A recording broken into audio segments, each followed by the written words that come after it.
크롭바디는 뭐가 모자라 보이나요? 크롭바디는 노이즈가 많아서 안 된다. 크롭바디는 아웃포커싱에 분리해서 쓸 수가 없다. 어찌되었든 풀프레임이 아니라면 하지만 잘 쓰고 있습니다. 좋던데요?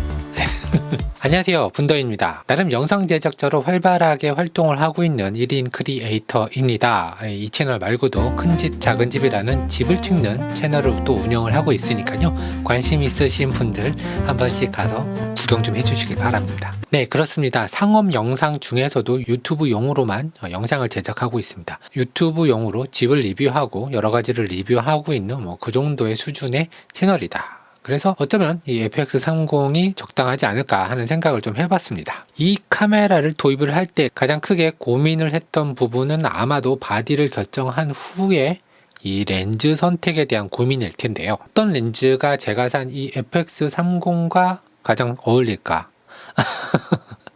외형적으로 봤을 때 가장 무난해 보일까? 너무 이렇게 가분수처럼 커서 좀 불편하지는 않을까? 물론 그렇게 큰 렌즈는 있기야 있겠지만 크롭바디용이 아니라 풀프레임용들이겠죠. 얼마나 가볍고 어떤 렌즈가 나랑 잘 어울릴까, 어떤 렌즈가 나랑 잘 맞을까, 어떤 렌즈가 이 카메라랑 가장 잘 어울릴까가 가장 중요한 포인트였습니다. 솔직히 이야기하면은 GN 렌즈도 솔직히 필요가 없었고요. 가격도 비싸고 크기도 너무 컸고, 그래서 풀프레임 과감하게 포기하고 이렇게 크롭바디로 올 수 있었던 가장 큰 이유이기도 하고요. 무거운 렌즈 더더욱 싫고, 무거운 바디 더더욱 싫고, 콤팩트하게 좀 찍을 수 있는데 약간 잘 나왔으면 좋겠다, 사용하기 편리했으면 좋겠다, 그리고 예뻤으면 좋겠다. FX30과 요 시그마 렌즈를 선택한 이유는 이뻐서입니다. 그리고 잘 어울려서입니다. 이 성능이 기가 막히게 좋아서 너무 쓰기 편리해서 이런 것보다는 내가 좋아하는 스타일의 렌즈와 내가 좋아하는 스타일의 형태, 이 정도라고 보시면 될 것 같습니다. 그리고 FX30을 선택한 이유는 그전 영상에서도 얘기를 했지만 일단 이쁩니다. 예, 이뻐요.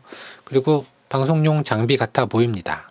그리고 눈속임을 할 수 있습니다. FX3를 사용하는 그런 사용자로 비춰줄 수 있습니다. 자세히 보지 않으면은 이 30영자가 보이지 않기 때문에 사람들을 약간 눈속임 할 수 있는 그런 바디입니다. 확실히 디자인은 소니가 좀 잘 하고 있는 거 인정을 해줘야 됩니다. 예. 너무 마음에 들어요. 그리고 이 컴팩트한 사이즈의 바디와 더불어서 마음에 들었던 점은 이 탈리 전면에 하나 들어오고요, 버튼에 하나 들어오고요, 후면에 하나 들어옵니다. 그리고 모니터에도 이 파나소닉과 똑같이 빨간 테두리로 녹화가 되고 있음을 알려주는 이 탈리 램프가 나는 방송용이다, 나는 장비다 라는 거를 어필을 하는 어떤 그런 포인트죠. 하지만 이 바디를 고르고 나서 이 렌즈 선택에 좀 많이 시간을 보냈습니다. 소니의 1020 PZ G 렌즈가 있죠. 예, 조리개가 4입니다. 요 렌즈도 이 시그마와 똑같이 굉장히 컴팩트한 사이즈를 가지고 있고, 그 다음에 파워줌도 되고, 소니의 G자도 써 있고, 크기도 적당하고, 이거랑 좀 비슷하죠. 하지만 F4 조리개, 요거는 포기할 수가 없었습니다. 예. 소니의 보급형 렌즈들은 F4라는 게 조금 제가 접근하기 좀 어려웠습니다. 자, 18mm에서 조리개 최대 개방, ND 필터를 좀 쪼아줬고, ISO는 200으로 낮춰야 이 밝은 날 이렇게 아웃포커싱이 가능합니다. 줌을 당겨서 10mm로 바꾸면 네, 이 정도 느낌입니다. 피사체어까지의 거리는 대략 한 뺨이 안 되는, 여기니까 요 정도의 거리입니다. 상당히 가깝고요. 더 들어갈 수도 있습니다. 자, 요 정도 거리예요. 손가락 2-3마디 정도까지도 근접 촬영이 가능합니다. 적어도 2.8 정도는 유지해주자. 2.8 정도여야 좀 빛이 좀 더 들어오지 않을까, 이런 생각이 좀 아직까지는 있습니다. 소니의 그 렌즈를 사용해 보지는 않았지만 그래도 2.8이었으면 좋겠다라는 마음이 있었고요. 그래서 조리개 2.8짜리 광각 줌 렌즈를 찾아보자 해서 눈에 띈 렌즈가 바로 이 렌즈이긴 합니다. 사실 평소에 조리개를 2.8의 완전 개방으로 찍는 일은 거의 없습니다. 적어도 4, 적어도 5.6 이렇게 좀 조여 놓고 사용을 하고요. 실내에 들어가서는 어쩔 수 없는 부분에서 조리개를 좀 개방하는 경우는 간혹가다 있습니다. 그럼에도 불구하고 2.8이었으면 좋겠다라는 마음이 좀 더 있었습니다. 자, 마찬가지로 FX30 요 1018 렌즈는 자, ND로 족적 노출을 좀 맞췄어요. 그 다음에 요거는 DJI 같은 위치에서 대략 요 모습으로 찍고 있거든요. 화각이 어느 정도 차이가 있는지 화면상으로 보시면 될 것 같습니다. 네, 이 정도. 화각은 제가 봤을 때는 좀 비슷해 보이기도 하고요. 예, 조금 더 넓게 보이는 감도 없지 않아 있고요. 그리고 조금 더 가까이 가면은 아웃포커싱이 좀 일어나기 시작을 합니다. 부담스러우신가요? 지금 팔 길이 딱이에요. 팔 길이 딱. 네, 이 상태에서도 렌즈에 바짝 갖다 대도 아웃포커싱이 이 정도 나오면 되는 거 아니야? 자, 이 상태에서 하나, 둘, 셋, 넷, 다섯 정도 와야 이제 풀샷하고 이 뒤 배경이 모두 다 보이게 되는 거죠. 초광각 영역에 있는 렌즈를 사용할 때 주의해야 될 점이 제 가슴 정도의 높이에 세팅을 했어요. 이렇게 멀어지면은 쫙 숙이 상태로 이렇게 인물을 잡다 보면은 살짝 애가 짜리몽땅하게 느껴질 수가 있어요. 자, 이렇게 카메라를 되게 낮게 세팅을 하고 그리고 카메라를 살짝 위를 바라보게 찍어보면은 애가 좀 정상 범위에 들어오는 것처럼 이제서야 이렇게 찍힙니다. 35mm로 환산을 한다라고 하면은 1628 정도의 줌 렌즈에 해당이 됩니다. 화각은 109.7도 109.5도 요 정도 나오고 있습니다. 액션캠이 155도인 거에 비하면 확실히 좀 더 좁은 화각인 건 맞는데 일단 90도가 넘어가고 100도가 넘어가는 그런 화각이기 때문에 사실 다루기는 그렇게 쉽지는 않습니다. 아무튼 이러한 조건에 부합하는 렌즈는 시그마 1018 이렇게 2.8 DCDN 컨템포러리, 아우 이름 길다. 이 렌즈가 딱 그 조건에 부합해서 가져올 수 있게 되었고요. 그런데 사실 제 기억 속에 있는 시그마 렌즈는 약간 서드파티 렌즈, 그래서 정품을 사지 못하는 사람들이 사는 그런 렌즈 맞기는 하지만 성능 떨어지는 그런 이미지가 좀 많이 있단 말이죠. 예전에 사진을 찍을 때는 주로 일본 메이커의 렌즈보다는 독일 브랜드의 렌즈를 많이 사용했습니다. 그래서 그런지도 모르겠지만 어쨌든 시그마의 렌즈의 어떤 내 머릿속에 있는 인식은 조금 떨어지는 렌즈다라고 생각이 들었는데 최근에 많은 렌즈들이 출시가 되고 이 영상 쪽에 포커스가 맞춰진 렌즈가 많이 나오다 보니까 이 렌즈 또한 그럴 거라고 생각을 하고 믿고 샀습니다. 그런데 아주 만족을 하고 잘 쓰고 있고요. 해외 리뷰를 찾아보고 여러 가지 커뮤니티에 찾아봐도 렌즈 괜찮다라는 말들이 좀 많이 있더라고요. 아무튼 이 정도면은 참 괜찮구나 라는 느낌이었고 지금도 아주 만족하고 잘 사용하고 있습니다. 일단 제가 머릿속에 기획한 대로 바디랑 아주 잘 어울립니다. 이 크롭 바디들 알파 6700, 6500, 6400 시리즈와도 아주 잘 맞아 떨어질 것 같은 요 컴팩트한 크기 아주 잘 어울리기 때문에 이거 하나만으로도 반 이상 먹고 들어간다고 생각이 들고요. 사실 솔직히 렌즈 선택할 때 차트도 보고 컬러 보드 뭐 찍은 영상도 찾아보고 뭐 여러 가지를 다 하기는 했지만 사용하다 보면은 그런 거에 신경 쓰는 그런 스타일은 아니고요. 저는 일단 카메라는 제가 들고 다니는 소지품 같은 느낌이고 일할 때는 장비의 느낌이 더 크기 때문에 어쨌든 간에 외관이 굉장히 장비스러워야 한다라는 그런 느낌이 좀 있습니다. 바디 크기와 렌즈가 균형 있게 조화롭게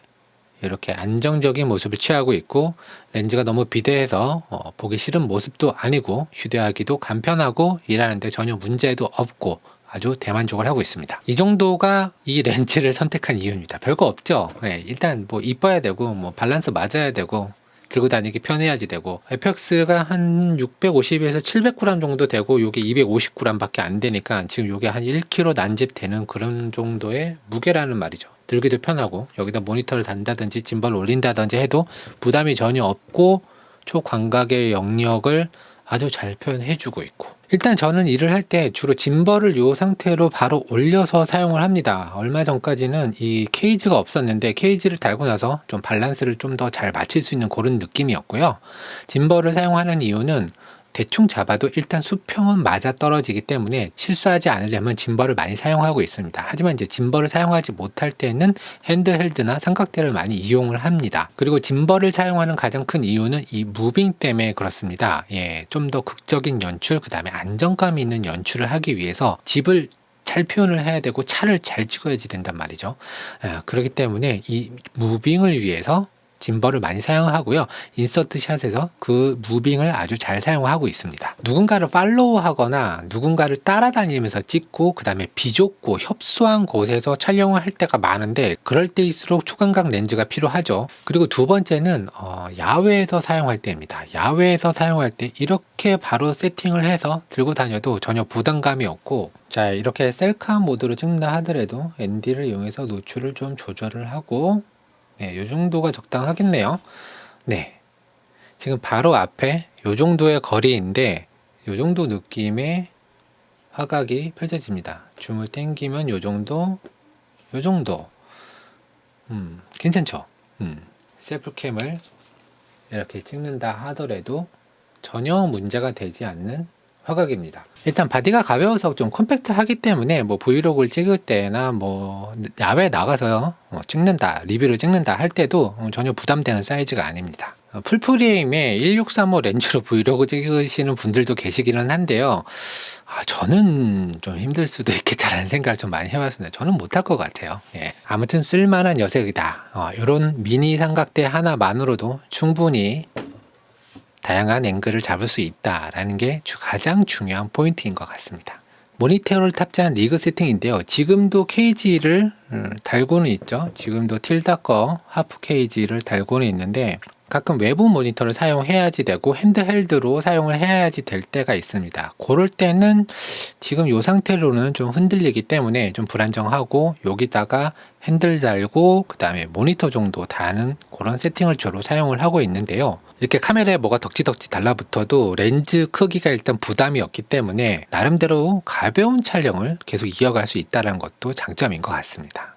자, 이렇게 제가 선택한 이 시그마의 1018 렌즈 이 외형에 관한 것들을 이제 살펴봤는데 실제로 화각에 대해서 한번 이야기를 해보도록 할게요. 따라서 표준 영역대에 줌 렌즈가 하나 더 있거나 표준 영역대에 단렌즈를 하나 더 구비하신다면은 거의 모든 영역에서 두루두루 잘 사용할 수는 있겠지만 렌즈 하나 더 추가하면 또 들고 다니기도 불편하고 또 갈아 끼는 것도 귀찮고 하기 때문에 제 성격 제가 잘 알거든요. 그래서 이 렌즈 하나로 그냥 뽕을 뽑는 게 맞다라고 생각이 들고요. 이번 기회로 시그마 렌즈에 대한 어떤 편견도 없앨 수 있는 그런 시간이었던 것 같고요. 다음에 렌즈를 하나 더 구비한다라고 하면은 1850 렌즈, 요것도 2.8 조리개 고정이고 크롭바디 전용 DC DN 렌즈입니다. 요거 하나만 더 추가한다고 하면은 더 이상의 렌즈 세팅은 없을 것 같고요. 소니의 우수한 AF 성능도 렌즈가 잘 받아주는 느낌이고 소음도 없고 이 링들도 너무너무 부드럽습니다. 전반적으로 퀄리티는 굉장히 높은 렌즈라고 저는 생각을 합니다. 자, 이렇게 비슷한 위치에 FX와 오즈모 포켓3를 놨어요. 스펙상으로는 좀 차이가 있죠. 오즈모 포켓3는 대략 20mm 정도 렌즈 화각을 보여준다라고 하는데 1018 요 렌즈는 환산했을 때 대략 16mm란 말이죠. 분명히 4mm의 차이가 있음에도 불구하고 육안상으로는 그렇게 큰 차이는 보이지 않을 때도 있는 것 같습니다. 어떻게 보이시나요? 좀 다르게 보이시나요? 자, 어떻게 보셨나요? 지금 FX30 크롭바디죠. 시그마 1018 DC DN 렌즈를 경험해보고 사용해보면서 그 느낀 점들을 좀 말씀을 해드렸습니다. 스펙만 나열하고 뭐 좋아요 뭐 이렇게 얘기할 게 아닐 것 같아서 실질적으로 제가 이 렌즈를 선택한 이유와 그 다음에 제 바디와의 어떤 궁합 그리고 실제 사용했을 때 어떤 느낌들, 이 초광각 렌즈에 대한 어떤 그런 느낌들 이런 것들에 대해서 조금 두서없이 이야기를 한 것 같은데요. 자, 오늘도 영상 이렇게 봐주셔서 너무나도 감사드리고요. 1인 크리에이터 생활을 좀 했기 때문에 1인 크리에이터가 무엇을 필요로 하고 어떤 마음일지 저도 잘 압니다. 이런 장비도 써보고 싶고 저런 장비도 써보고 싶고 하지만 막상 사면은 그 장비가 저한테 맞는지 안 맞는지 필요가 없을 수도 있고 아니면 잘 샀다 생각을 할 수도 있고 이런 과정들을 계속해서 끊임없이 겪고 있는 거는 저뿐만 아니라 여러분도 그렇다라고 생각을 합니다. 자, 이 영상이 크롭바디를 사용하시는 분들에게 도움이 되기를 간절하게 바라고요. 시그마의 1018 렌즈는 소니뿐만이 아니라 후지와 캐논, 그 다음에 L마운트까지 모두 다 지원을 하고 있으니까요. 관심 있으신 분들은 한 번쯤은 사용해 보시는 거 어떨까 생각이 듭니다.